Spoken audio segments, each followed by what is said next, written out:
हमारे साथ समीर चौगांवकर जी मौजूद हैं। समीर जी, ये एसआईआर का मुद्दा कितना बड़ा मुद्दा नजर आ रहा है? वोटर्स के जहन में क्या उसका असर भी होगा? क्योंकि 91 लाख वोटर्स के नाम कटे, 27 लाख तो विचाराधीन थे। ममता बनर्जी ने कहा कि भाई ये उनके साथ बड़ी नाइंसाफी हो रही है, उन्होंने अपील की है, लेकिन उन्हें उनका वोटिंग राइट जो है वो एक तरह से छीना जा रहा है। आपको लगता है कि ये जो परसेंटेज में इजाफा हमने देखा लगभग 10% का फर्स्ट फेज की वोटिंग में, इस बार भी उम्मीद की जा रही है कि सेकंड फेज की वोटिंग में भी वो प्रतिशत जो है वो ज्यादा होगा पिछली बार से?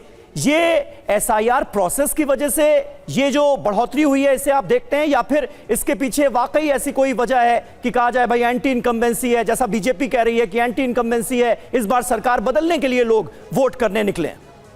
देखिए समीर, मुझे लगता है कि दोनों की भूमिका है। एसआईआर के कारण जिस तरीके से 90 लाख वोटर कटे और फर्जी वोटर मतदाताओं का नाम सूची से काट दिया गया है, मतदान सूची से, उसके कारण भी 4 से 5% का वोटिंग परसेंटेज बढ़ा है। हाँ। लेकिन सिर्फ यह कह देना कि एसआईआर के कारण मतदान बढ़ा है, ये ठीक नहीं है। मुझे लगता है कि इस बार वोटिंग परसेंटेज कम से कम 5% जो वोट दूसरा बढ़ा है वो मतदाता खुद बाहर निकले वोटिंग करने के लिए, और यही कारण रहा कि 93% के लगभग मतदान प्रथम चरण में हुआ है, और दूसरे चरण में भी हमको वही देखने को मिल रहा है कि वहां पर भी रिकॉर्ड तोड़ मतदान होगा। तो ये ठीक है कि एसआर के कारण कुछ वोटिंग परसेंटेज बढ़ा होगा, लेकिन पूरा एसआर के कारण बढ़ा होगा ये मैं मानने को तैयार नहीं हूं।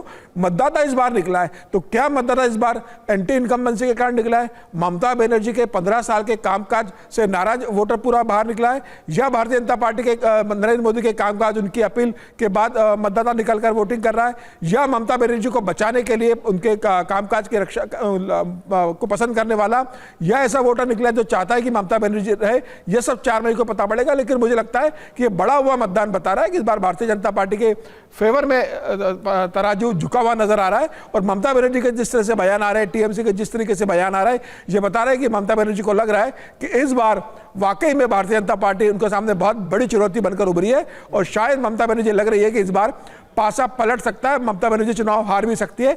यही ममता बनर्जी के बयानों से मतलब आप ये एक्सपेक्ट कर रहे हैं कि 2016 में इन 142 सीटों पर बीजेपी 0 थी, 2021 में 18 सीटें लाई बीजेपी, इस बार ये परफॉर्मेंस जो है इसमें बड़ा इजाफा होगा, आप ये मानकर चल रहे हैं? निश्चित रूप से मुझे लगता है कि भारतीय जनता पार्टी ने 2021 में 18 सीटें जीती थी, और 3 से 4 जिले ऐसे जहां भारतीय जनता पार्टी का खाता भी नहीं खुलता।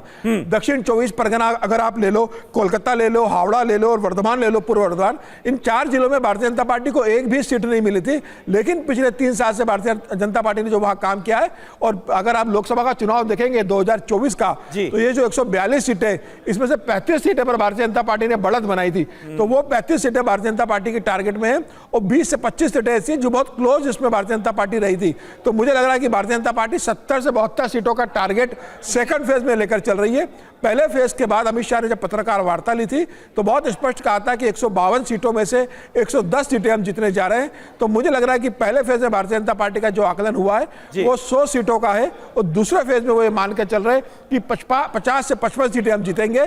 तो 148 सीटें सरकार बनाने के लिए चाहिए। तो भारतीय जनता पार्टी मान रही है कि दूसरे फेज में उनका प्रदर्शन बहुत बेहतर होने वाला है, और 2021 की तुलना में वो दुगने से ज्यादा, मतलब 3 गुना सीटें जीतने की स्थिति में बंगाल में उनको नजर आ रहा है इस बार। ठीक है, बिल्कुल सर, 2021 में भी ऐसा हुआ था, बम्पर वोटिंग हुई थी और तब भी लगा था कि बीजेपी आ सकती है, लेकिन वहां ऐसा कुछ होता नजर नहीं आया, बल्कि एक बार फिर से टीएमसी की सरकार आई।